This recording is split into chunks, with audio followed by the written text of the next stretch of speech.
우리 지난 몇 주 동안 이제 마태복음의 가장 첫 구절, 아브라함과 다윗의 자손 예수 그리스도의 세계다, 이 말씀을 가지고 함께 교제했습니다. 다시 한번 말씀드리지만, 이렇게 마태복음 1장에서, 그러니까 신약 성경의 처음 시작을 이렇게 족보로 시작하는 것 때문에 우리가 이제 모처럼 큰 마음을 먹고 이제 성경을 읽으려고 하다가도 답답하고 막 이렇게 짜증나고 이렇죠. 그렇지만 이제 그것을 감당하면서까지 이렇게 족보를 써놓은 이유가 분명히 있다, 이런 말씀을 드렸습니다. 아브라함과 다윗의 자손, 예수의 세계. 이 족보라고 이제 번역되어 있지만 이걸 인격적으로 바꿔서 생각하면 족보가 아니라 세계라는 거죠. 그러니까 내 관념과 지식 안에 있는 세계가 있고 또 내 관념과 지식 밖에 있는 세계가 있다, 이런 뜻입니다. 여러 번 말씀드리지만 우리 바깥 세계도 사실은 뇌를 통해서 이렇게 인식하는 거죠. 촬영하는 거예요.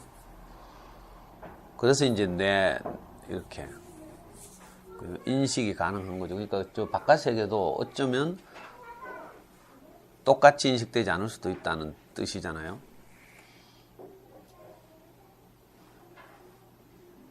저는 옛날에 어릴 때 자랐던 우리 아버지가 돌아가시던 그 비산동 슬럼가를 내가 늘 기억하고 있는데, 그때 어린 시절 그 돼지우리 같은 우리 집 앞에 커다란 광장이 있었거든요. 그래서 거기서 막 구슬치기도 하고 막 오만 놀이를 다 하면서 놀았는데, 나중에 내가 어른이 되어서 다시 찾아가 보니까 그게 광장이 아니고 골목이더라고. 이게 인식이라는 거죠. 그러니까 이게 내 세계죠, 내 세계 사실은. 그러니까 우리가 너무 내 머리를 신뢰하면 안 되죠. 내 머리라는 것이 결국은 물리적 한계가 있고 그 한계를 통해서 내가 세계를 인식하는 것이니까. 그러니까 전에는 하나님 말씀이 없을 때는 내 생각이 다라고 했어요. 내 경험이 다고 내 기억이 다고 이랬는데 하나님 말씀을 듣고 나서 우리가 경험하게 되는 것은 내 생각 밖의 세계가 있구나, 내가 한 번도 인식하지 못한 세계가 있구나, 이제 이 사실을 알게 되는 거죠. 이것을 경험한 예수의 제자들이 이 새로운 세계에 대해서 이렇게 선포하고 있는 책이 신약 성경이고, 그래서 신약 성경의 처음이 아브라함과 다윗의 자손, 예수의 세계다, 이렇게 말하는 거죠. 그러니까 이 세계는 사실은 우리가 그냥 물리적으로 눈으로 보는 세계가 아니기 때문에 참 답답하고 막연하고 이렇죠. 그래서 이렇게 하나님 말씀이 필요해요. 말씀을 들어야만 포착되는 세계, 말씀을 들어야만 인식되는 세계니까. 그래서 그 위대한 사도 바울이라는 사람은 자기가 개척한 그 에베소라는 도시에 있는 형제들 모임, 에베소 교회라고 부르죠. 에베소 교회에 보는 편지에서 뭐라고 말하는가 하면, 이 편지를 받는 사람들의 마음의 눈을 밝게 해서 이 지혜와 계시로 이런 세계를 인식하게 해달라고 기도하고 있어요. 어쩌면 하나님 말씀을 전하는 모든 사람들이 이런 기도를 하고 있을지도 모르죠. 왜냐하면 이건 우리가 기존의 삶을 통해서 경험했던 것, 인식했던 것, 그죠? 내 눈으로 보는 것, 이게 다가 아니거든요. 그래서 다른 눈이 필요한 거죠. 이걸 이제 바울은 마음의 눈, 이렇게 말했어요. 이렇게 추운 날 아침에 여러 곳에서 멀리서 이렇게 와서 바쁜 시간에도 불구하고 이렇게 우리가 그 하나님 말씀을 듣고 있잖아요. 그러니까 이 귀한 시간을 우리가 소중히 사용해서 이 아브라함과 다윗의 자손, 예수의 세계에 대해서 우리가 인식하는 놀라운 일이 일어나기를 바라고, 이 인식을 통해서 이제 내가 전혀 다른 세계를 맛보고 경험하고 이랬으면 좋겠습니다. 이게 이제 마태복음 1장 1절이죠. 1장 1절, 아브라함과 다윗의 자손, 예수 그리스도의 세계다, 이 말씀을 가지고 지난 4주인가 5주인가를 함께 교제했습니다. 오늘은 이제 2절로 넘어가서 아브라함은 이삭을 낳고 라는 구절 있죠. 2절에 좀 긴, 2절도 몇 구절 긴데 그 중에서 가장 전반부 2절이 이렇게 되네요. 아브라함이 이삭을 낳고 이삭은 야곱을 낳고 야곱은 유다와 그의 형제들을 낳고 이렇게 2절을 가지고 이제 3주 동안 함께 교제하겠습니다. 오늘은 아브라함이 이삭을 낳고 이 10글자를 가지고 진짜 놀랍죠. 우리 목사님 보면 이 10글자를 가지고 몇 시간을 이야기하고 있다니까. 아브라함이 이삭을 낳고.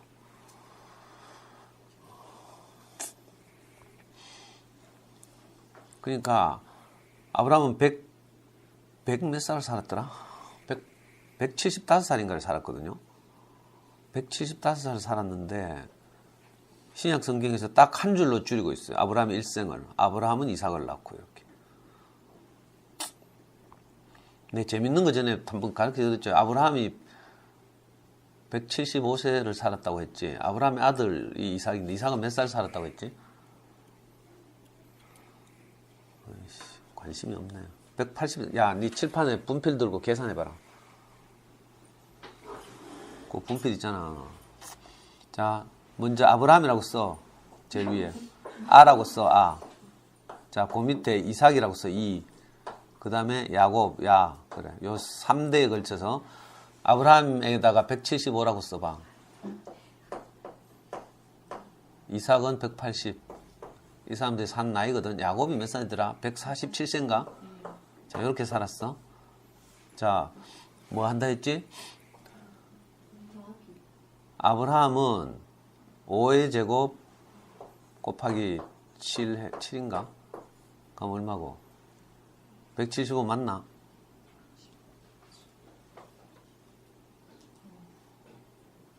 그럼 175 맞지? 등식으로 연결해라. 는 해가. 자, 그 다음에 이삭은 6의 제곱 곱하기 5. 등식이 성립하는 간 봐. 66이 36 곱하기 5 하면 돼? 자, 그러면 3대 야곱은 5의 제곱, 6의 제곱이면 그 다음 무슨 제곱이겠노? 7의 제곱 곱하기 3 하면 147 돼?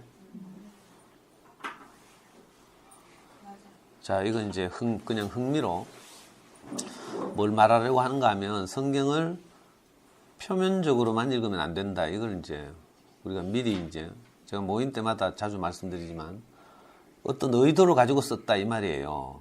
이스라엘의 조상 야곱의 나이가 성경에서 3대째 147세죠. 야곱의 아버지 이삭은 180세를 살았고 이스라엘의 시조인 아브라함은 175세를 살았어요. 근데 이건 전부 다 무엇을 나타내기 위해서 사용된 숫자예요. 그러니까 한편으로 무엇이 감소하고 한편으로 무엇이 증가하죠. 자, 시간이 흐를수록 제곱은 증가하잖아요. 근데 제곱 아니고 제곱 아닌 수를 말하나 홀수? 혼자 서 있는 수는 계속 감소하죠. 7, 5, 3으로 감소하잖아. 5의 제곱, 6의 제곱, 7의 제곱 이렇게 감소하죠. 그러니까 이 아브라함과 다윗의 자손 예수 그리스도의 세계에서는 제곱되는 것, 그러니까 어떻게 말했던 연합하는 것, 함께 사는 것, 이것은 계속 증가하고 내 혼자 사는 것, 이건 계속 감소하는 거죠. 이걸 어떻게 보면 상징적으로 나타내는 숫자예요. 이 성경에 보면 수많은 숫자들이 있는데 이걸 물리적으로 생각하면 안 된다는 거예요. 무엇을 말하기 위해서 다 쓰여지고 있다. 사람의 이름, 지명 이런 것도 다 그렇다고 볼 수 있죠. 자, 이게 없이 성경을 읽으면 엉터리고 황당하고 왜곡이고 답답하고 이래요. 그래서 아까 말한 것처럼 우리에게 다른 눈이 필요하다.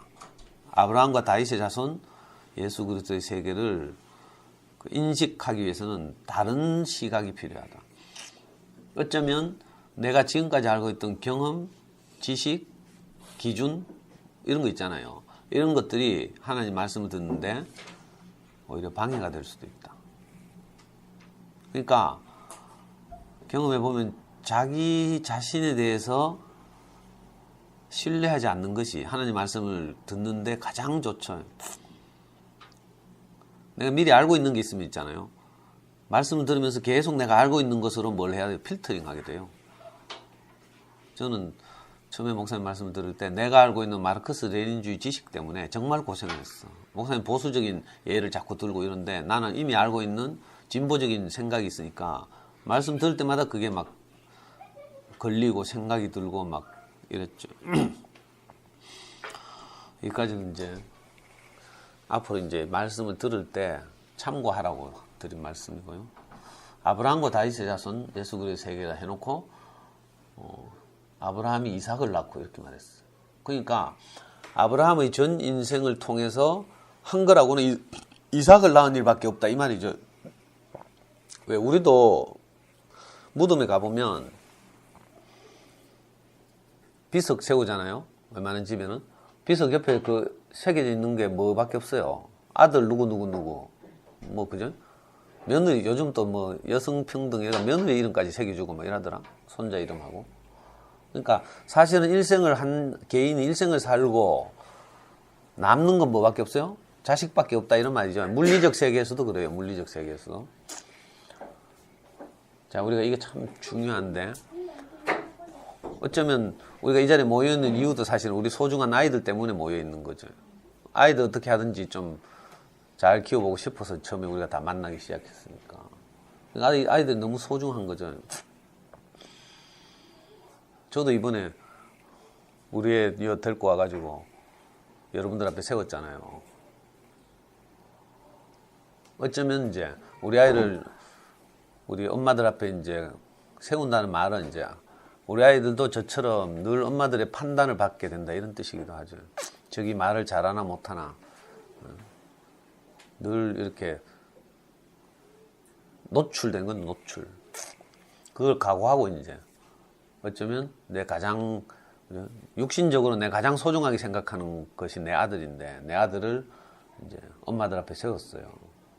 뒷담화 막 오만 뭐 이런저런 일도 생기고 하겠죠. 이제 아유 뭐 보기보다 뭐 어떤 애라든지 뭐 이런 많은 일들이 있을 텐데 그걸 각오한 거죠 사실은.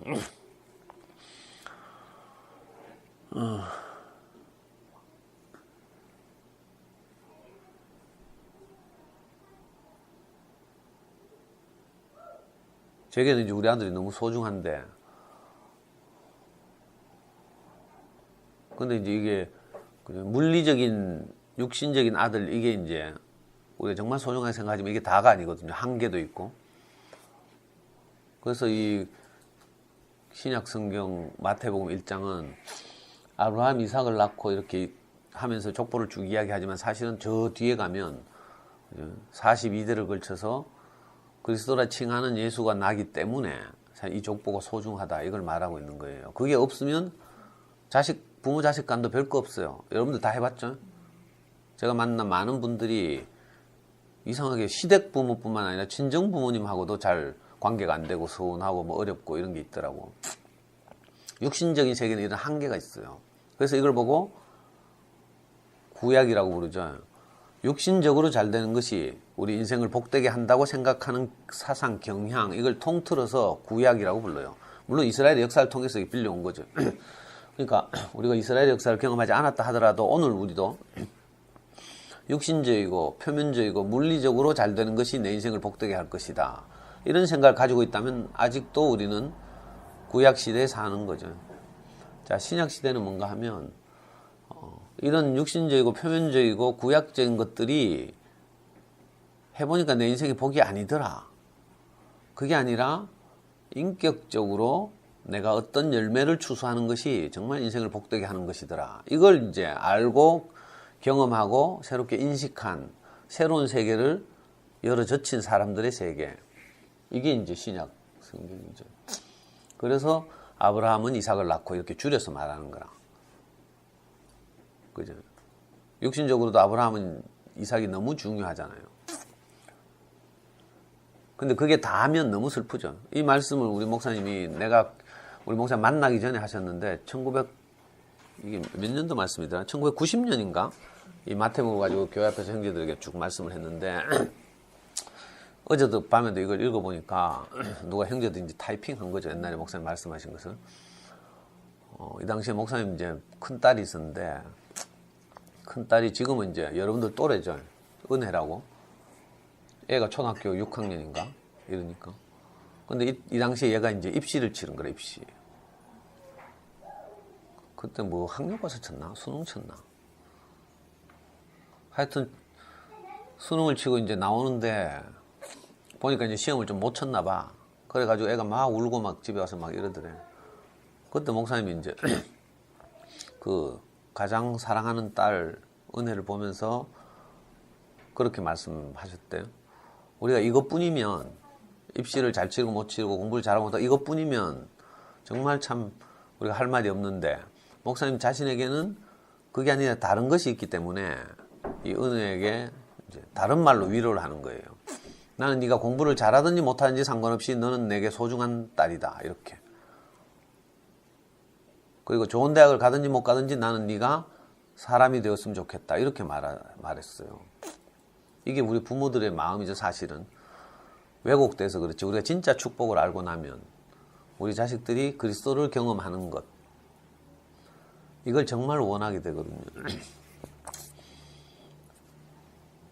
그러니까 내만 그런 게 아니더라고. 나만 뭐 우리 명이 소중하게 생각하고 그런 게 아니고 우리 목사님도 자기가 막 목이 메어가지고 막 딸이 시험 치고 고생하는 거 생각하니까 하루 종일 시험장에서 떨고 긴장하고 그리고 오랫동안 공부한 것이 기대대로 점수가 나오지 않고 막 이러니까 목사님도 자기가 막 목이 메어가지고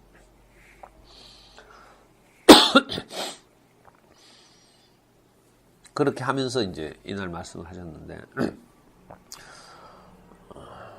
그러니까 이거 우리 인생을 충분히 살고 남는 것이 결국 자식뿐이라면 너무 허망한 거죠. 근데 이것은 이제 다른 것을 말하기 위해서 이렇게 아브라함이 이삭을 낳고 이렇게 한 줄로 줄인 거예요.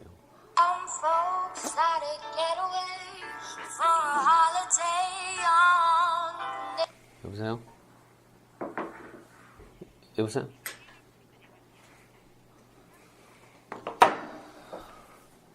그러니까 사실은 아브라함 이삭을 낳는 것처럼 우리가 인생을 살아서 그리스도라는 열매를 추수하기 때문에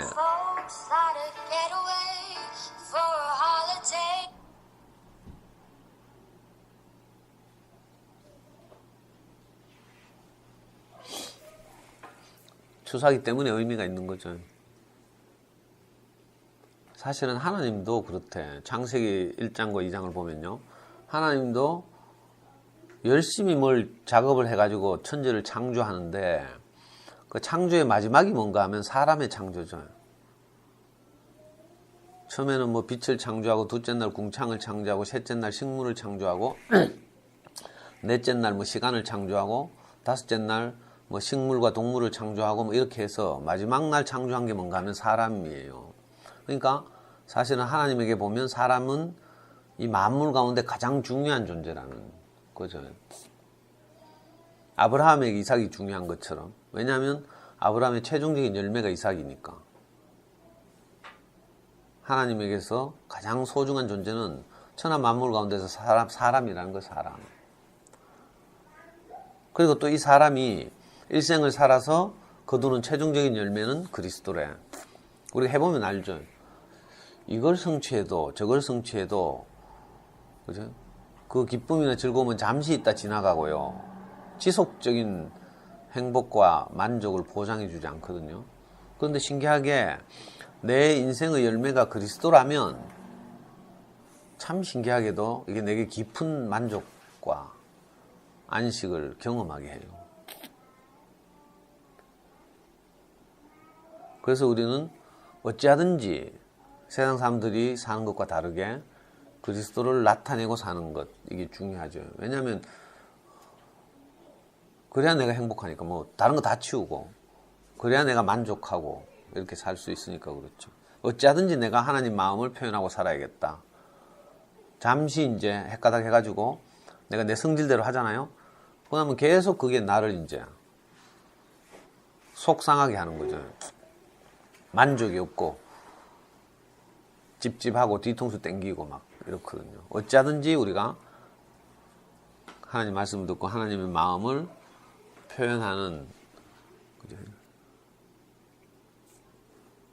그런 인생을 살 필요가 있는 거죠. 이게 쉽지 않지만 이제 말씀을 듣고 우리가 내게 오는 어떤 마음을 조금씩이라도 표현하면서 사는 것, 이게 중요하지. 그리고 참 신기한 것이 분명히 아브라함에게는 아들이 둘이 있었거든. 근데 이 마태복음 1장에서 아브라함은 이삭을 낳고 가고 치우고 있어. 그러니까 나머지 한 놈은 하나님의 나라에서는 아무 소용이 없다는 뜻이죠. 지금 이 아브라함과 다윗의 자손 예수의 족보에 대해서, 예수의 세계에 대해서 말하고 있는데, 그때 말할 때 아브라함은 이삭을 낳고 하고 아브라함 일생이 끝이 났어. 그러니까 아브라함이 분명히 아들을 둘 낳았는데, 이 둘 아들 낳은 것 중에 한 아들 낳은 건 아무 소용이 없다, 이런 뜻이에요. 그게 뭔가 하면 장남을 낳은 거, 장남 이스마엘을 낳은 건데, 구약 성경 옛날에 이제 함께 공부한 사람들은 알 텐데, 아브라함이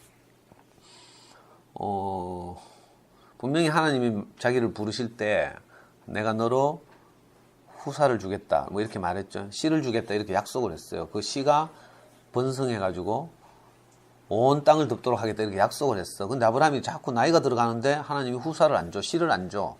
와이프가 임신을 안 해. 그래가지고 아브라함이 생각할 때 당연하게 그 당시의 풍습을 따라서 본처가 임신을 못하면 후처를 취해서 임신을 하게 해서 후사를 잇는 거죠. 이게 그 당시의 상식이에요. 아주 당연한. 그래서 아브라함은 마땅히 그냥 그렇게 육신의 그 풍습에 따라서, 관습에 따라서 후처를 취했어. 후처를 취해가지고 아들을 낳았어요. 이게 아브라함이 87살 때인가 있었던 일인데, 그 아들의 이름이 이스마엘이죠. 그러니까 아브라함의 그 능력이 있을 때, 아직 그죠? 생식 능력이 있을 때 낳은 아들, 자기 힘으로 낳은 아들이란 뜻이에요. 그런데 신기하게도 성경은 자기 힘으로 낳은 것은 예수 그리스도의 세계에 포함될 수 없다, 이렇게 말하는 거죠. 여기서 제외됐다는 뜻이에요. 우리도 해보면 알겠지만 내가 내 힘으로 뭘 성취했잖아요. 이게 행복에 포함이 안 돼. 내가 한 거니까 당연하다 뭐 이렇게 생각이 되지. 그 이상하게 감사가 잘 안 된다니까요. 참 이상한 일이에요. 분명히 내가 열심히 노력하고 뭐 내 힘으로 내 능력이 있어서 뭘 했잖아요. 그럼 내가 깊이 만족해야 될 것 같은데 이상하게 거기서는 만족이 없어.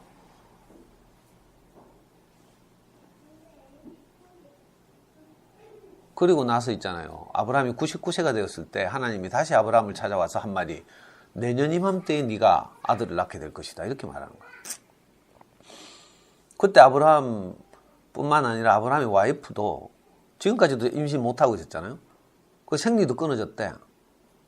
그래가지고 커튼 뒤에서 하나님이 하시는 말씀을 듣고 아브라함의 그 와이프가 피식 웃었다잖아. 자기가 아직 애기도 아브라함이 99세가 될 때까지도 임신을 못했는데 내년 이맘때에 자식을 낳겠다고 하니까 말도 안 된다, 이런 식으로 피식 웃었대요. 그런데 진짜로 어떻게 임신을 했어. 그래가지고 아들 낳았어. 후처가 아니라 본처를 통해서. 그리고 그 아들의 이름이 이삭이죠. 이삭. 13살 차이 나, 형하고, 배다른 형하고 13살 차이 나는 아들이 태어났어. 그런데 이 아들은 신기하게도 아브라함이 힘이 있어서 아브라함의 능력으로 성취한 아들이 아니고, 전적으로 아브라함이 이제 더 이상 생식 능력이 없을 때 하나님이 주신 아들이죠. 그래서 이걸 보고 은혜로 낳은 아들, 이렇게 말했다 했죠. 그런데 마태복음에서는 이 천몇백 년 전에 있었던 자기들 조상들 이야기를 기록하면서 이상하게 이스마엘 이야기는 딱 제외하고 아브라함이 이삭을 낳고 이렇게 시작하고 있어요. 그러니까 아브라함과 다윗의 자손 예수 그리스도의 세계는 어떤 세계인가 하면 능력의 세계가 아니라는 거라. 자기 힘으로 성취한 세계가 아니라는 거죠. 전적으로 은혜로 말미암은 사람들의 세계라는 뜻이에요. 내 인생에서도 내가 능력으로 뭘 하는 것도 있어요. 그죠? 예를 들면 저 같으면 애 공부시키는 거, 이런 건 자기 능력이죠. 능력. 어떻게 보면 엄마들의 능력이라, 카리스마 있으면 그죠? 애를 휘어잡고 막 매일 공부 꾸준히 시킬 수 있고요. 카리스마 없으면 애한테 휘둘려가지고 엉망되고 막 이래. 그것도 어쩌면 능력이라. 그 딱 보니까 어떤 엄마들 뭐 애한테 휘둘려가지고 꼼짝을 못해. 근데 내한테 자꾸 물어. 그러면 내가 할 말이 없어. 사실 말하면 아이고 어쩌든지 뭐 애를 패든지 죽이든지 뭐 해가 확 휘어잡은 다음에 뭐 수학 공부를 매일 꾸준히 시키든지 이랬는데, 이게 안 되면 참 어렵죠. 이건 전부 능력에 속한 거라 사실은. 근데 그 세계에서는 복이 없죠. 우리 명이 와서 하잖아. 내가 새벽 빠지고 공부시켰는데도. 예? 나중에 되면 자기 인생에서 가장 슬픈 일이 벌어지기도 한다니까. 서울대 떨어진 게 자기 인생에 가장 슬픈 일이라고 하네요. 세뇌당에서 그렇긴 하지만 하면서. 그러니까 능력의 세계에서는요, 뭐 성취하면 만족할 것 같지만 그 더 높은 목표가 생기고 더 높은 목표가 생기고 이래서 이상하게 만족이 없어. 근데 우리가 다 속아서 그 세계를 쫓아 산 거죠, 지금까지. 그런데 신기하게도 이 다른 세계를 우리가 지금 소개받고 있는 거예요. 마태복음을 통해서. 아브라함과 다윗의 자손 예수의 세계. 그리고 아브라함의 일생을 통해서 능력으로 성취된 것은 오히려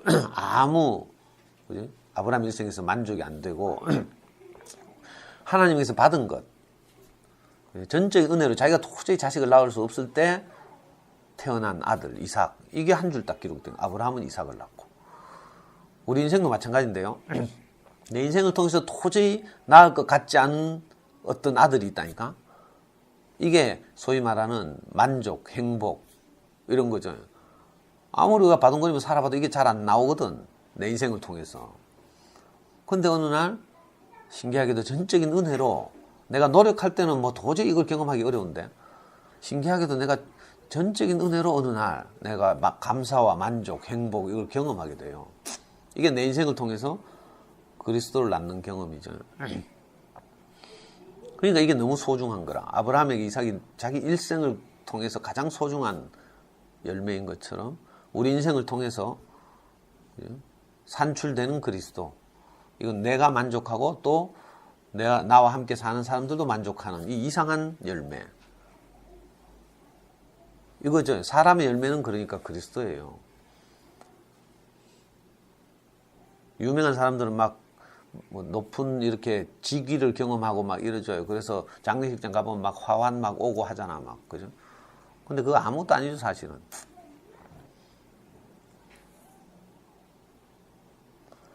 그래가지고 우리가 흔히 잘못 생각하면요, 아이고 교회 다니고 하나님 말씀 듣고 이러면 하나님한테 매이잖아. 그래서 이런 젊은 사람들, 특히 남자들 이거 싫어하죠. 어디 매이는 거 싫어하잖아. 남의 말 듣고 막. 그리고 반대로 지멋대로 사는 건 좋아하죠. 이게 자유롭다고 생각하는 거라. 근데 신기하게도 늘 말하는 바울이라는 사람은 갈라디아서라는 성경에서 뭐라고 말하는가 하면 이 후처에게서 낳은 아들 이스마엘을 종의 자녀라고 불러. 그리고 반대로 전적인 은혜로 나온 이삭을 자유자의 아들 이렇게 부른다니까. 이 우리 생각과 관념을 완전히 뒤집는 그런 생각이죠. 아브라함이 자기 능력이 있어서 능력대로 낳은 아들을 종의 아들 이렇게 부르고, 오히려 능력이 없어가지고 그죠? 하나님의 은혜로 낳은 아들 이삭을 자유자의 아들 이렇게 불러요. 자, 우리도 잘 살아보면요, 내가 막 내 멋대로 사는 것이 자유자인 것 같잖아. 근데 알고 보면 정반대인 거라. 내가 내 멋대로 살 때는요, 어떻게 돼? 내 생각에 매이고 내 경험에 매이고 내 지식에 매이고 이래. 진짜 부자유하죠. 오히려 역설적으로. 사람들은 그걸 모르는데 이번에 토요일 날 우리 이제 내 또래, 우리 교회 가면 내 또래 중심부에 있는 형제들 4명이 우리 연구소에 찾아왔어. 내가 하도 안 가니까. 그 중에 한 자매가 이제 최근에 우리 교회 온 지 한 1년도 안 된 자매가 하나 있는데, 이 자매의 어머니가 지금 온 세상을 떠들썩하게 하고 있는 상주 농약 살인사건의 범인이야. 지금 범인으로 추정돼서 이번에 유죄 선고를 받았죠. 이 자매가 그 구원파라고 하는 그 기쁜 소식 선교회라고 있어. 박옥수 목사라는 분이 개척한 그 유명한 구원파, 세월호 사건을 일으킨 구원파도 있고, 구원파가 세 종류가 있거든요. 그 중에 하나가 기쁜 소식 선교회라고 저기 서대구에 가면 고속도로 옆에 큰 교회에 있어. 그 이제 기소선이라고 부르죠. 기쁜 소식 선교회 줄여서. 거기 다니던 이제 분인데, 어떤 경로로 이제 그쪽에 있는 사람들 한 20명이 작년에 우리 교회로 왔어. 소문을 듣고. 그래 되게 좋아하고 이러더라고. 그런 와중에 상주 사이다 농약 사건이 터진 거라. 그 친정 어머니야. 우리는 근데 이제 옳고 그름에 대해서 생각하지 않으니까 어찌하든지 이제 이 어려움을 겪은 집에 힘이 되고 싶어서 이제 형제들이 늘 가고 재판에도 막 방청하러 가고 막 이랬어. 우리는 사실 사건에 대해서 나도 지금도 몰라. 관심도 없고. 근데 신기한 것이 이 이제 할머니가 어쨌든 이제 이번에 배심원들의 편결에 의해서 유죄 선고를 받았죠. 그리고 무기징역인가? 일단 받고 지금 화원 교도소 여기 있거든. 그래가지고 이제 이 형제들이 거기 뭐라카노 면회 갔다가 이제 요 가깝잖아. 거기 오는 길에 우리 연구소 들렀더라고. 근데 신기하게도 그 자매가 하는 말이 자기 어머니잖아요. 친정 어머니. 그러니까 가족 당사자 입장에서 정말 참 황당하고 절망적이고 막 이런 사건인데 우리 교회 형제 중에 하나가 중심부 형제 중에 하나가 내보다 2살 어린 형제가 그 어머니한테 같이 문병 가족도 아닌데 문병을 가가지고 이렇게 말했다는 거야. 방금 이 말을 한 거라. 지금 어머니는 이렇게 눈에 보이는 창살에 갇혀 계시지만 사실은 밖에 있는 많은 사람들이 눈에 보이지 않는 창살에 갇혀서 살고 있습니다. 이렇게 딱 이 어머니를 위로한 거라. 어머니가 들어보기 그렇거든. 그래가지고 참 신기하다 하면서 사실 그렇거든요. 오히려 눈에 보이는 창살 인식하기 쉬워. 근데 눈에 보이지 않는 창살에 우리 다 갇혀 살거든. 내 생각의 세계, 내 경험의 세계, 내 지식의 세계에 갇혀가지고 이걸 못 놔가지고 막 늘 힘들하고 애들하고 싸우고 우리가 이렇게 살잖아요. 그러니까 진정한 자유가 무엇인가? 이걸 지금 말하고 있는 거죠. 그 갈라디아서 4장에서 바울이라는 사람이 이 아브라함의 2 자식을 예로 들면서 이렇게 말하고 있어요. 오히려 능력으로 낳은 아들은 종의 아들이고 은혜로 낳은 아들은 자유자의 아들이라는 거야. 그러니까 여기서 능력이라는 말은 모든 것을 포함하죠. 내가 가지고 있는 모든 것을 포함해요. 인식, 경험, 지식, 판단, 상식 뭐 이런 거 있죠.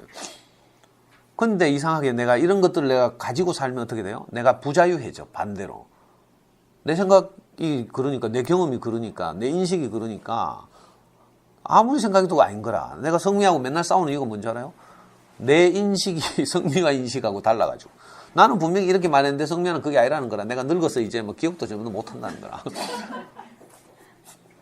그래 요즘 나도 자신이 없어. 이제 옛날엔 빡빡 씌우고 이랬는데 나도 점점 우리 목사님 닮아간다니까. 옛날에 우리 목사님 막 기억 잘하고 형제들 그죠? 한 번만 만나고 다 기억하고 이랬거든. 요즘 이제 나이 드시니까 80 다 됐으니까 이 형제들 기억을 잘 못하는 거라.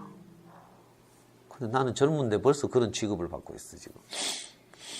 그놈의 내가 알고 있는 거, 내가 경험한 것 때문에 맨날 싸우는 거라. 내가 말한 것, 들은 사람이 아니라 하는데 나는 맨날 내가 주로 하는 말이 뭔가 하면 나는 내 개념에 없는 걸 말하지 못한다. 사람들은 그렇거든요.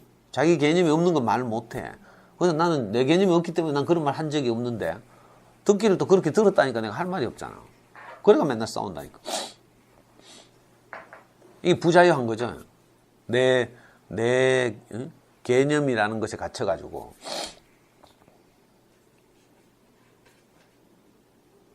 근데 이런 게 없으면 오히려 자유해요.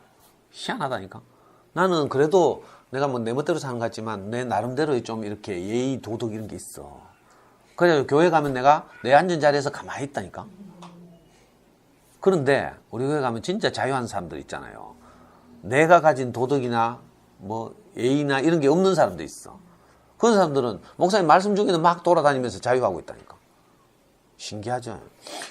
어제도 늘 정신병원에서 이제 있다가 가끔씩 외출 나오는 내보다 한 살 많은 누나가 있어. 그 누나가 막 항상 돌아다니 다리 절면서 이제 다리 발목이 한쪽 이렇게 짧아가지고 다리 쩔뚝쩔뚝거리면서 맨날 돌아다니다가 자기한테 아는 척하면 돈 좀 독하고 맨날 삥 뜯어. 그래가지고 용돈하고 술 사 마시고 이런 누나가 있어. 그 누나는 진짜 자유한 것이 그죠? 어제도 술술 쩔뚝쩔뚝 절면서 나가더니 마이크 확 뺏어버리면 자기가 이제 목사님한테 오랜만에 지금 외출 나왔다고 인사하고 트로트 한 곡 부르고 그래 들어갔다니까. 이상하죠? 우리가 육신의 세계 안에서 보면 정신병이거든, 정신병. 근데 우리 중에 아무도 그걸 제지하는 사람이 없어. 참 신기한 세계죠. 진짜 아브라함과 다윗의 세계가 맞아, 우리 교회 보면. 그리고 그 누나는 멋들어지게 한 곡 부르고 들어갔어. 근데 나는 죽었다 깨어나도 그래 못해. 왜? 내가 갇혀있어. 어디에? 내 예의, 율법, 도덕 뭐 이런 내가 내 멋대로 고함적으로 사는 것 같지만 사실은 그런 게 있거든. 그리고 나는 우리 교회에서 내보다 한 살이라도 많은 사람들에 대해서 내가 깍듯하게 예하고 형하고, 내보다 한 살이라도 많은 사람이 말하면 내가 경청하고 이러거든. 그런데 내가 연구소 살아보니까 개코도 내보다 10살이나 어린 성매가 내한테 한마디도 안 주고 맨날 말대꾸하고 덤비고 이래. 나는 그거 생각하면 내 기준이 발동하는 거야. 야, 나는 내보다 한 살이 많은 형들이 말씀할 때 내가 다 듣고 있는데 저거는 이렇게 생각된다니까. 그럼 내가 맨날 미워지는 거라. 이게 전부 내가 가진 기준이죠, 기준. 그 성매는 즐겁지, 막. 자유하고, 막. 근데 나는 괴롭지, 내 기준이 많으니까. 진짜 이래요, 살다 보면. 이상하게 이 이삭의 세계와 이스마엘의 세계가 이렇게 다른 거라. 이걸 바울이 물론 해석이지만 우리가 경험해보면 그렇죠. 그래가지고 완전히 노선이 달라져요. 여러 번 말씀드렸죠. 그래서 이스마엘은 어떻게 된다고? 아랍 계통의 시조가 됐어요. 그리고 이삭은 유태인들의 시조가 된 거죠. 진짜 우리가 자유를 누리려면 우리가 이삭의 노선을 따라가야 된다, 이런 말이에요. 능력의 노선이 아니라 은혜의 노선을 따라가면 정말 자유하게 돼. 근데 이스마엘의 노선을 따라가면 이스마엘의 근원이 어디예요? 아브라함의 능력이죠. 아브라함의 능력. 육신 이런 거예요. 우리 육신의 세계 안에서 내 인생이 복되게 될 줄 알았지만 그놈의 육신 때문에 맨날 막 찌고 뽑고 싸우고 골치 아프고 이렇다니까. 여러분도 살아보면 그렇죠? 육신적인 것 안에서는 맨날 싸워요. 몸뚱아리도 하나죠. 생각과 경험이 다 다르죠. 뭐 이러니까 부모 자식 간도 싸우는데 뭐. 이거 서로 모르는 사람들이 함께 모여서 사는데 그놈의 육신에 매이면, 표면에 매이면 맨날 싸워야 돼요. 맨날 송사해야 되고. 그래서 전혀 다른 세계를 우리가 경험할 필요가 있는 거죠. 이 전혀 다른 세계가 없으면 우리가 함께 살기 어렵죠. 육신에 속하지 않은 세계, 자유한 세계, 은혜로 사는 세계. 저는 이제 목사님을 통해서 전적으로 이 은혜를 받은 거죠. 이삭은 그래서 구약시대 이스라엘의 두 번째 조상 이삭은 예수를 통해서 처음 나타난 그리스도의 예표다, 이렇게 말해요. 종교적으로 말하면. 그러니까 그리스도를 미리 보여주는 그림 같은 것이다, 그림자 같은 것이다, 이런 말이죠. 전적으로 은혜로, 하나님의 은혜로 낳은 아들이니까 우리도 그리스도를 어떻게 우리 인생을 통해서 우리가 낳는가 하면 전적으로 은혜로 낳는 거죠. 내 옳고 그름으로는 절대로 그리스도를 낳을 수가 없어요.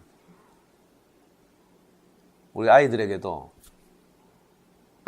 뭔가 좋은 것이 나오려면 그것이 전적으로 은혜로 덮어져야 되죠.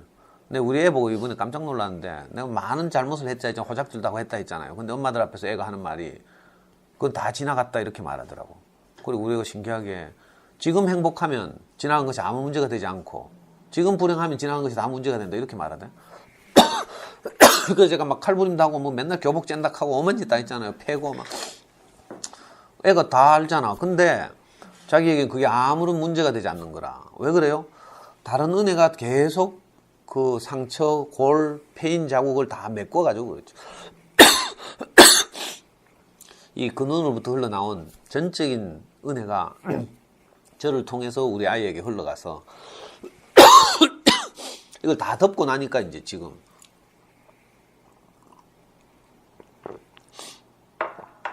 아이한테 그런 말이 나오는 거지. 안 그러면 분명히 뭔가 찌끄레기가 있을 거라. 원망 이런 거 있잖아요. 서운함 이런 게 있다니까. 1시간 동안 계속 질문해봐. 결국 그게 나오게 돼 있어. 아무리 지가 뭐 아빠를 돕고 싶어서 왔다 하더라도 지게 그런 게 있으면 나오게 돼 있거든요. 근데 신기하게도 그 2시간 동안 내가 그런 말이, 그런 흔적이, 그림자가 전혀 없대. 난 그게 너무 고맙더라고. 엄마들이 집요하게 자꾸 묻더만 언제 아빠가 제일 좋냐, 뭐 언제 제일 아빠하고 사는 게 힘드냐 계속 질문하잖아. 그러니까 처음에는 우리 애가 자기 힘들 때 아빠가 니는 할 수 있다 하고 이렇게 위로하면 자기가 힘이 나고 뭐 어쩌고 하다가 엄마들이 자꾸 물으니까 뭐라 해요. 결국 하는 말이 아빠는 존재 자체로 든든하다, 이렇게 하잖아. 존재 자체로 위로가 된다, 이렇게 말해. 이거 보통 말이 아니에요.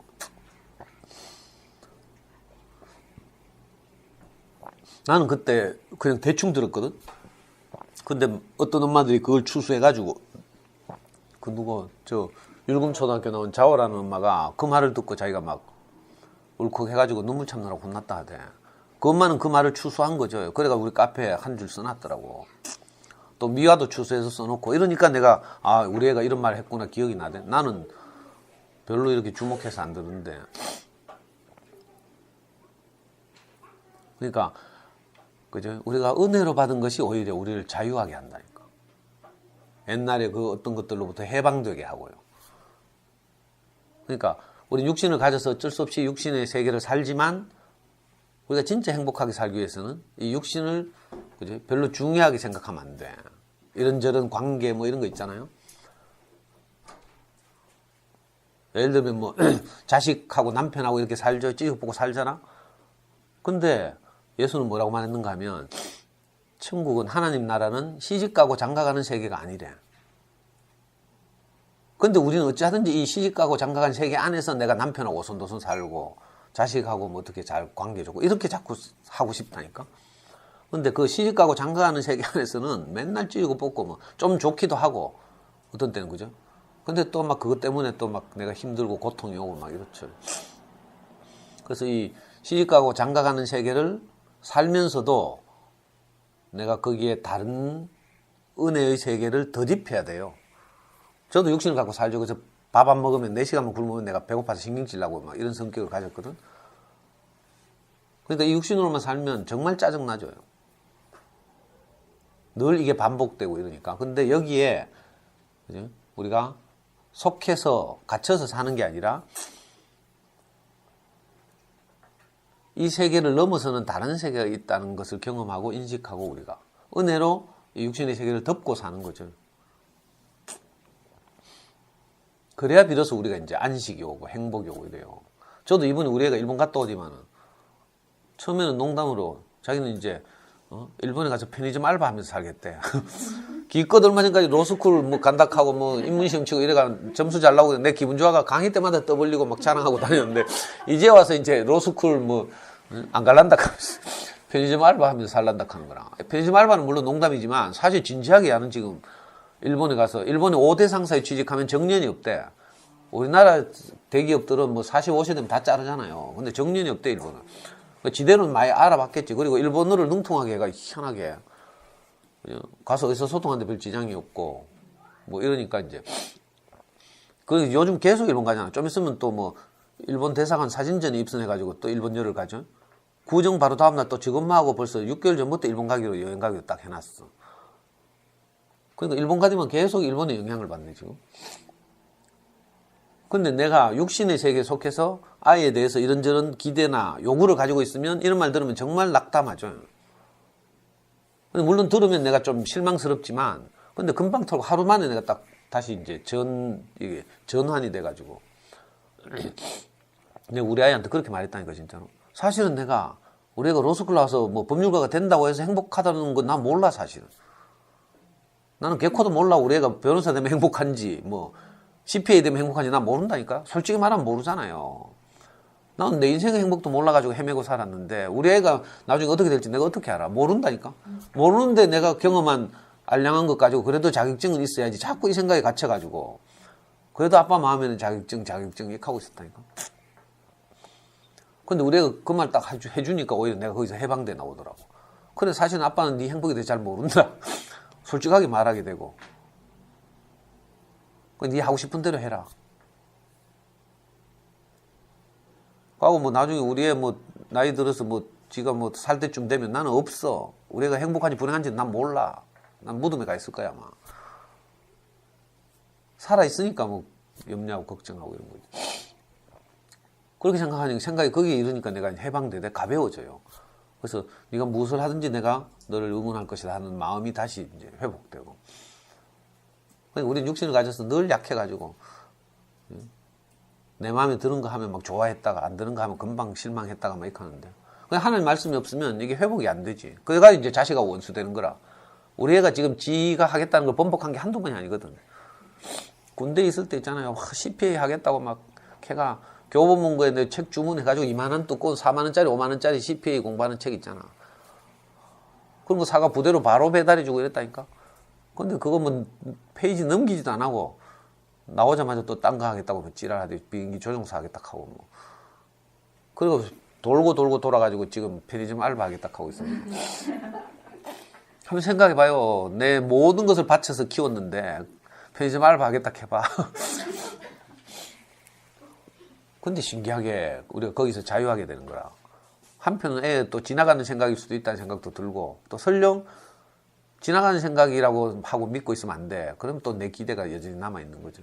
근데 설령 지나가는 것일 수도 있고 진심일 수도 있잖아요. 진심이라 하더라도 내가 아이를 응원해야 되겠구나 이 생각이 들고, 그거 안 되면 내가 아이하고 싸워야 되니까 아빠 생각이 이렇다 하고 또 막 그걸 주입하고 막 이래야 되잖아요. 그러면 얼마나 피곤해지겠어.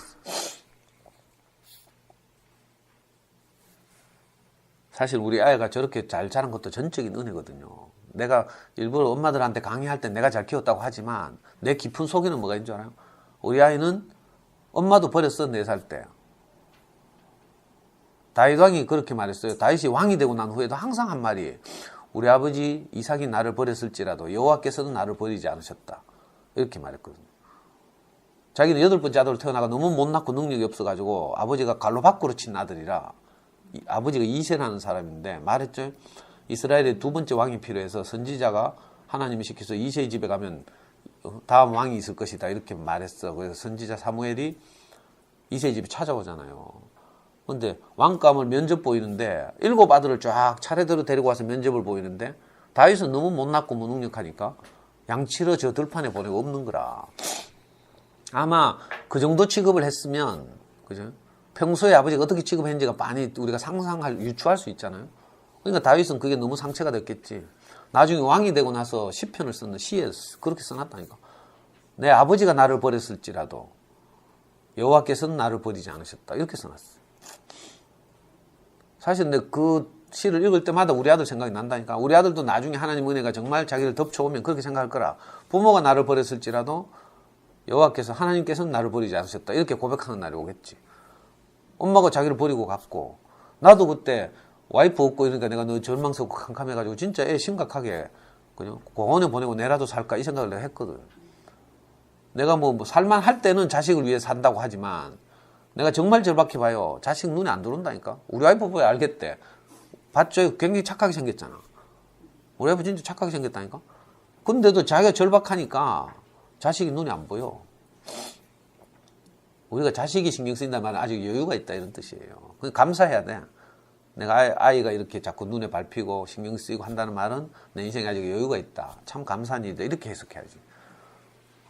또 그런 여유가 없으면 여유가 없는 대로 감사할 일이고, 여유가 없어서 자식도 눈에 안 보이면 이제 그리스도가 보이는 거라. 전혀 다른 세계가 내게 펼쳐지거든. 이러나 저러나 그러니까 복이 되는 거지.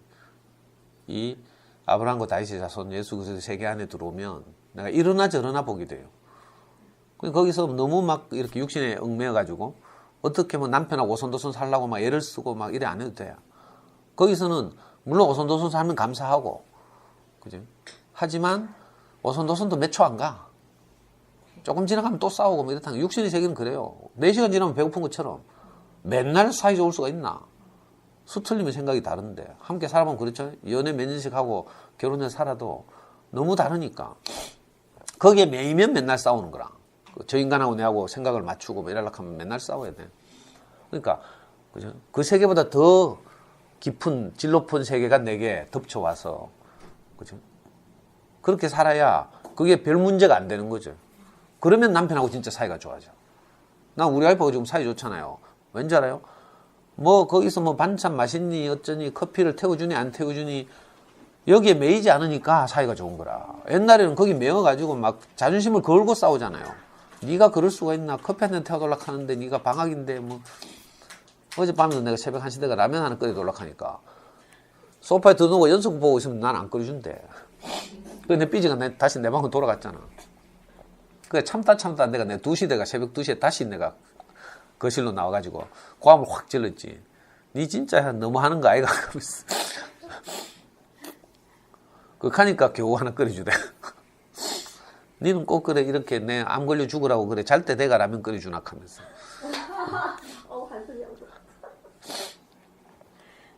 진작 1시쯤 끓여주면 내가 먹고 한 1시간쯤 있다가 자면 좀 덜 할 낀데 먹자마자 자야 되는데 하면서 내 속이 상해가지고 있잖아. 그래서 그럼 진작 즉각 끓여주면 먹고 내 다른 작업하고 이러다 보면 영화 한 편 보고 이러면 한 2시간 흘러가가지고 소화되고 자면 되는데 이 생각이 든다니까. 근데 우리 그렇게 살면 진짜 참 대답 없죠. 해답 없어요. 해답 없어. 근데 요즘은 여유가 있으니까 그렇게 애교 부리는 거지, 애교. 아들 하나 가고 나니까 또 하나 나타났네 하면서. 근데 그것도 한계가 있어요. 하나님 말씀이 없으면 그런 거 가지고 대판 싸워야 된다니까. 내 이 밴댕이 같은 성격에, 집요한 성격에 진짜 그런 거 가지고 막 옛날에 잠 안 재우고 싸웠거든. 근데 지금은 이제 그게 별로 문제가 안 되는 거지. 왜? 다른 세계가 내게 덮쳐와서 이 뭐라 하면 더 상위의 세계가 내게 있기 때문에. 그래서 오히려 그 하위 버전은, 하위 세계는 내가 쉽게 사는 거야, 쉽게.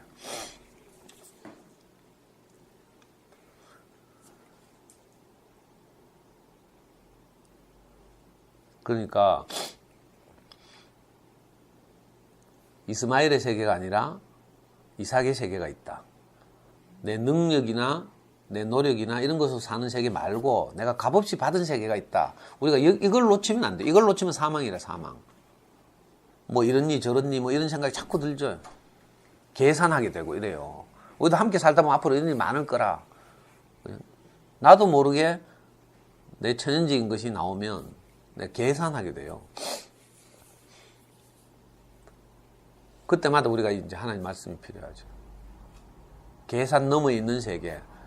내 노력과 상관없이 내가 전적으로 은혜를 받았구나. 하나님 말씀을 듣고 살게 되었구나.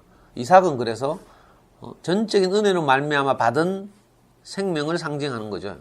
우리가 그리스도를 만약에 내가 유업으로 받았다면 이건 아브라함이 이삭을 받은 것처럼 내 노력과 아무 상관이 없어. 내가 하나님 말씀 듣게 된 게 내 노력과 무슨 상관이 있어? 아무 상관이 없었죠. 어느 날 말씀이 들렸다니까. 여러분들 지가 다 찾아온 것 같지만 사실은 그렇지 않아요. 뭐가 들렸다니까. 우리 대구마음에서 누가 대구마음에서 왔다 했지. 지훈이가 왔구나. 지훈이가 대구마음에서 미와 간정을 읽다가 저거는 간정인지도 모르고 읽었겠지. 뭐 이런 글이 있어 하면서 읽었겠지. 그런데 자기 마음이 와닿으니까 그걸 메모해 놓은 거라, 호세오치를. 그래가지고 어느 날 지가 가난해지니까 옆동 언니 꼬셔가지고 호세오치에 나타났잖아. 그러니까 사실은 지훈이에게 뭐가 들린 거지, 읽힌 거지. 우리가 다 이렇게 뭐가 들린다니까. 나는 그게 뭔지 몰라.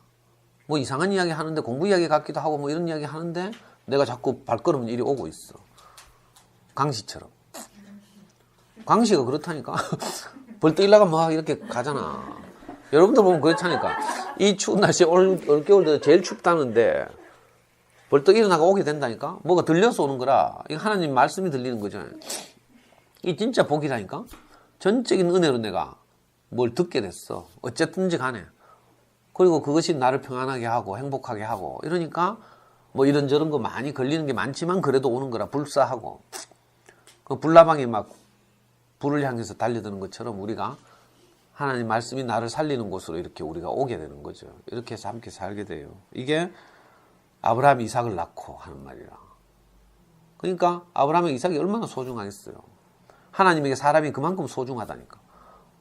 저도요, 세상에 수많은 사람들이 있지만 내가 이상하게 어떤 경로로든지 우리가 강의를 통해서, 말씀을 통해서 만났잖아요. 그럼 이 관계가 영원하다니까. 가끔 말하지, 엄마들이 나를 버리지만 않는다면, 버리고 빠이빠이 안 나타나면 뭐 할 수 없지만 내가 쫓아갈 수는 없으니까. 그죠? 신기하게도 어떤 말씀을 듣고 우리가 관계가 생기죠?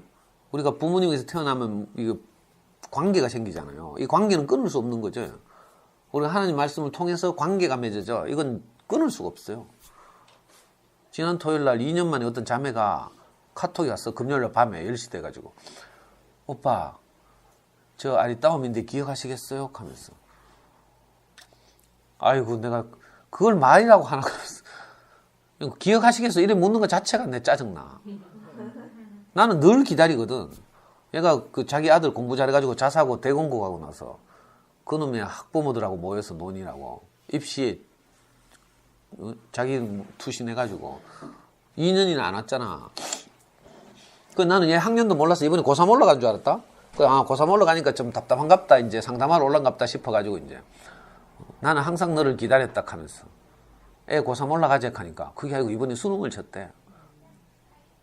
금요일 밤에 며칠이고 26일이가 25일이가 25일이지. 24일부터 대학 입시 원서 접수하는데 얘가 금요일 날 카톡이 왔다니까. 왜 왔겠어? 원서 내려고 하니 너무 답답하거든 지금. 그래가지고 그럼 내일 당장 온낙하니까 막 바로 막 내 출근도 하기 전에 어제 토요일 날 1시에서 만나자 했는데 뭐 벌써 12시 50분에 와 도착했다 하면서 우리 출입구 앞에서 기다리고 있더라니까. 아이고. 지는 지가 필요해서 오지. 그러니까 염치 없어가지고 막 하더라고. 근데 나는 이상하게 항상 기다리고 있어. 이게 이른바 누가복음 17장인가 나오는 집 나간 아들을 기다리는 아버지 마음이죠. 그 신기하다니까. 이거 말씀으로 맺어지니까 늘 기다리게 돼요. 다행히 얘는 공부를 잘해가지고 아래 지희가 소개한 애 왔잖아. 걔도 대형고등학교지. 걔 이번에 수능에서 뭐 대형고등학교에서 한 문과 10등 정도 했대. 걔 거의 1.5% 받았지. 이번에 아리따움 아들내미 왔는데 일만 이거는 더 잘했어. 보니까 대형고 문과에서 2등 했더만 2등. 소연이보다 더 잘했어. 소연이 전에 0.8% 정도 받았는데 얘는 0.7%. 근데 학교에서는 있잖아. 입시를 볼 줄 모르고 최상위권 입시를 모르니까 뭐라 한 줄 알아? 원서를 냈는데 고려대학교 보건학부를 내래. 옛날에 전문대학이 있었거든. 고려대학교 병설 보건전문대학이 있었어. 거기서 임상병리, 물리치료 뭐 이런 거 하는 학부인데 그게 이제 통합대가 지금 고려대학교 학부가 됐는데 거기 원서 내라는 거라. 그러니까 고려대학교 전체에서 카타랑이 제일 낮은 학과.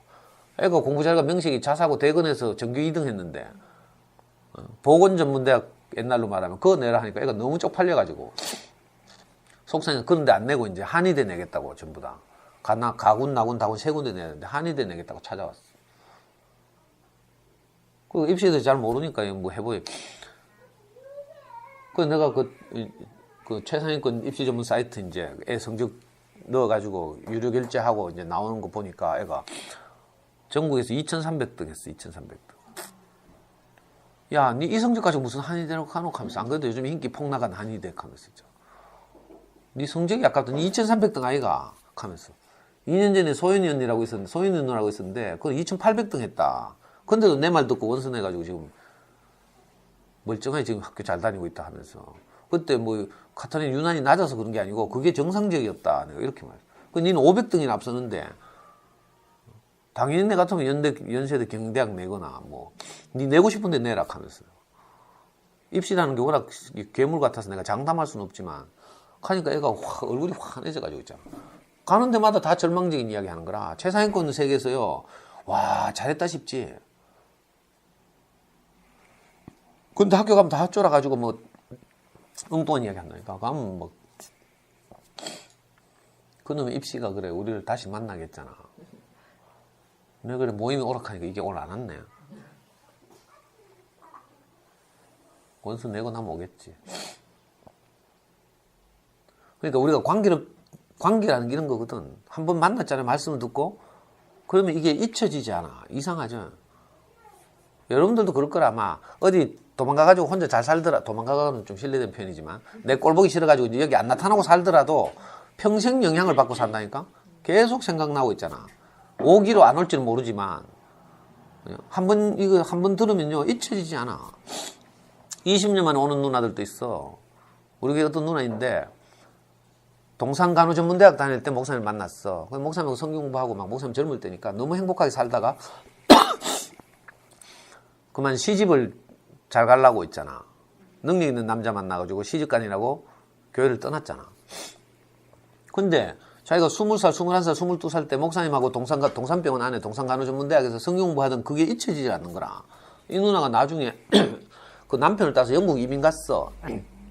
영국에 가서 사는데 20몇 년이 흘렀잖아.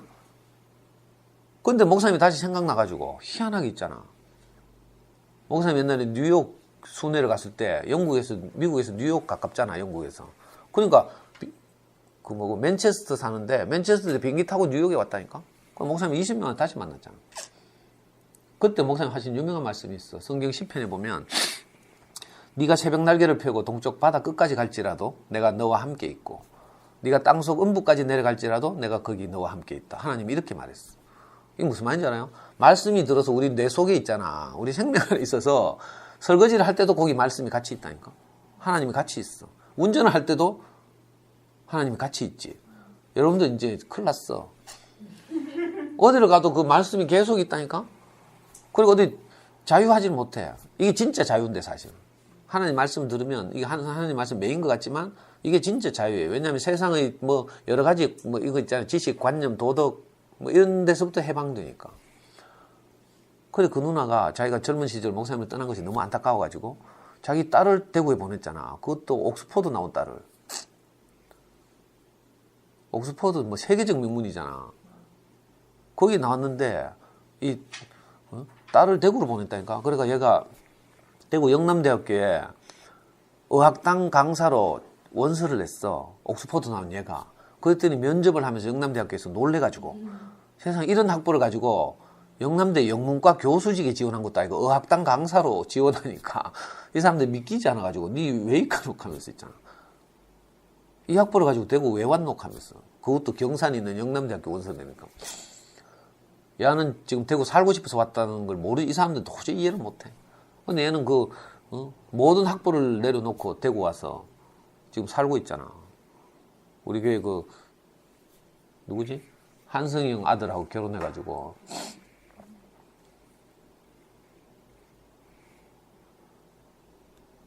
그러니까, 아브라함에게 이삭이 자기 인생의 유일한 열매인 것처럼 많은 뭐 이런 것들이 있었을 거 아니에요. 그렇지만 사실은 인생을 꽉 짜면 남는 건 그거밖에 없어. 자, 그런 것처럼 하나님에게는 우리 사람이 하나님에게 있어서는 가장 소중한 열매죠. 모든 창조물 가운데 가장 소중한 것이 사람이래. 그러니까 우리가 자부심을 가지고 살아야죠. 그리고 현실적으로도 우리 목사님은 목사님 늘 이카더라고. 세상에 나가면 여러분들보다 훨씬 똑똑하고 예의 바른 사람들 많대. 많지만 문제는 자기 말을 안 듣는다는 거라. 그래서 목사님은 우리를 가장 좋아한대. 세상에 능력 있고 똑똑하고 잘생긴 사람들 많잖아. 근데 그런 사람들 목사님 말씀 안 들어. 못났고 부족하고 뭐 시끄럽고 막 이런데 어쨌든 자기를 좋아해 주니까 자기 말을 들으니까 목사님은 우리를 너무 좋아한다는 거라. 그러니까 우리는 다 목사님이 나를 가장 사랑하시는구나 이렇게 아는 거죠. 참 이상하다니까. 우리 하나님 말씀을 듣고 이런 새로운 관계가 생기는 거죠. 아브라함과 다윗의 자손 예수 그리스도의 세계 안에서 우리가 새로운 관계를 맺고 이제 사는 거예요. 그러니까 여러분 한 사람 한 사람이 너무 소중하죠, 사실은. 내가 교회에서 맨날 욕먹잖아. 왜 욕먹지 알아요? 뭐라 하더라? 어떤 자매가 하는데 니는 산토끼 잡으러 다닐 생각하지 말고 집토끼는 좀 관리해라 하면서 맨날 이렇게 한다. 이게 무슨 말인가? 교회 안에 많은 사람들 있잖아요. 내 모임에도 있고 우리 교회 가면 또래도 있고 이런데 나는 이상하게 우리 교회 형제한테 관심이 없어. 이 병인가 봐. 내가 같이 모임하고 호시호치를 통해서 알게 된 엄마들한테만 내 관심이 있지. 교회 형제한테 관심이 없으니까 계속 내한테 욕해. 니는 왜 카노 하면서 좀 나온나 하고 오늘도 아침에 전화 와가지고 있잖아. 뭐 1월 1일부터 어디 뭐 알티아를 가는데 가자 해서고 뭐. 가기 싫어 미치겠다니까. 나는 1일 1일날 여기 문 열고 있잖아. 갈 데 없는 1월 1일날 갈 데 없는 우리 사람들 혹시 있으면 놀러 와가지고 원카라도 하고 이렇게 놀고 싶어가지고. 근데 막 계속 지금 1월 1일날 어디 뭐 바닷가에 알티아를 가는데 가야 된다고 막 내 도망갈까봐 어제 토요일날 찾아왔다니까. 내 끌고 가려고. 참 이상한 일이죠. 이게 생명의 세계 같아. 우리가 이렇게 하나님 말씀으로 맺어진 새로운 관계가 된 거죠. 이 관계는 무엇으로도 끊을 수가 없어요. 그래서 옛날에 바울이 유명한 말 했지. 뭐 적신이나 기근이나 환란이나 우리에게 어떤 어려움이 있을지라도 우리를 그리스도의 사랑에서 끊을 수가 없다. 이렇게 바울이 말했어. 옛날에 상훈이 엄마가 요즘 그런지 모르겠는데 여기 이 동네에 이사 오려고 생각하면서 내보고 뭐라 한 줄 알아? 선생님 연구소 계속 하실 거죠? 하면서 이사 왔는데 그만두면 닥쳤던 게 지붕 쳐다보는 격도 있어. 그 마음이 너무 고맙더만. 근데 내 안에서는 그죠? 이런 말을 하고 싶었어 그때. 이미 우리는 이렇게 그죠? 강의나 말씀을 통해서 다른 관계가 이제 형성되어 있는 거죠. 이걸 누가 끊겠어요? 아무도 못 끊어요. 많은 사람들이 이제 이렇게 호쇼치를 왔다 가고 했지만 이제 연구소가 딱 생겨서 이제 우리가 안정적으로 이렇게 관계하고 소통하고 하면서 함께 이렇게 살고 함께 아이를 키우고 이럴 수 있는 이제 정말 그 은혜가 우리에게 주어진 거죠.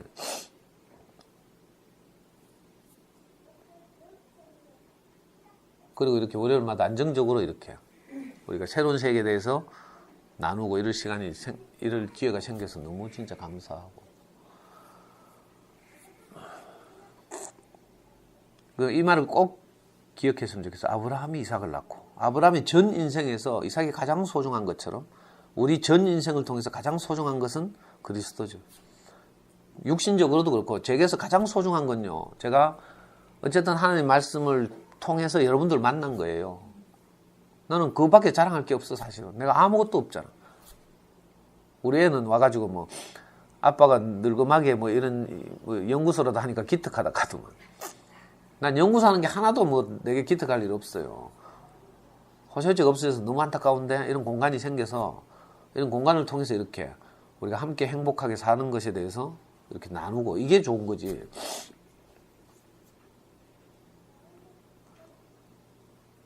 그래서 어찌하든지 우리가 내 생각과 경험과 지식과 내 눈으로 보이는 표면적인 것들을 하나님의 은혜가 덮어서 이걸 극복하고 아브라함과 다윗의 자손 예수 그리스도 세계 안에서 우리가 오랫동안 행복하게 살았으면 좋겠습니다.